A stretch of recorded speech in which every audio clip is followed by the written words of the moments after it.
Do you always read the directions when you have a do-it-yourself project to complete? Alas, I do not. The result? 9 times out of 10, I will have to start the project over from the very beginning or admit complete defeat and hire someone to do whatever has to be done. Some weeks ago, I was going out the door to go to the gym. I noticed one of the bulbs in the motion sensor light at the corner of our house was out. It was forecast to rain that day. I told myself, Bob, when you get back from the gym, change that bulb before it starts raining too hard. I did remember that admonition to myself. When I got home from the gym, it was lightly raining. I quickly got my stepladder out of the garage, drug it out, put it in place so I could reach the burned out bulb.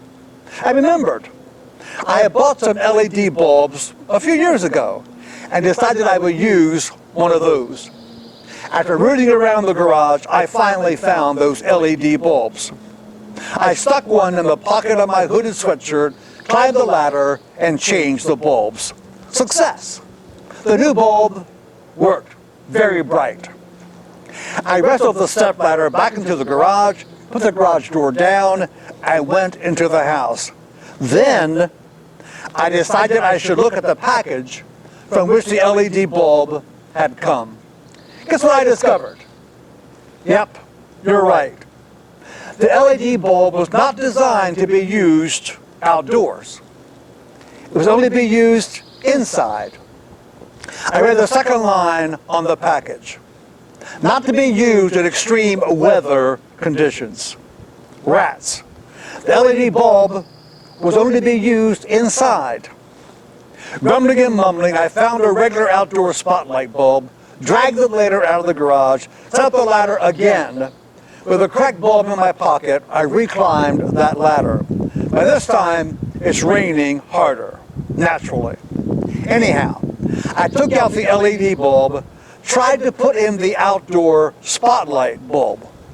For some unknown reason, that bulb did not want to connect in the socket like it's supposed to. More grumbling and mumbling on my part. I tried multiple times to get that spotlight bulb in the socket.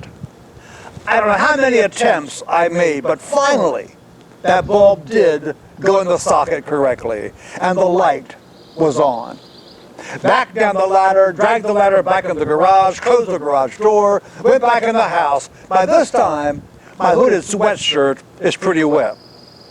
I then admonished myself, told myself, how much aggravation and frustration I could have prevented if I had read the directions on the package of that LED bulb. You know, we all need guidance. We all need direction. As followers of Jesus Christ, we need directions as to how we are to live every day. And where do we find these directions? In God's holy book, the Bible. We could save ourselves, prevent ourselves from much heartache, trouble, and anguish if we followed God's good book. In 2 Timothy chapter 3, verse 16, it says, all Scripture is God-breathed, is useful for teaching, rebuking, correcting, and training in righteousness. Let's make sure we check and read and recheck God's book of directions.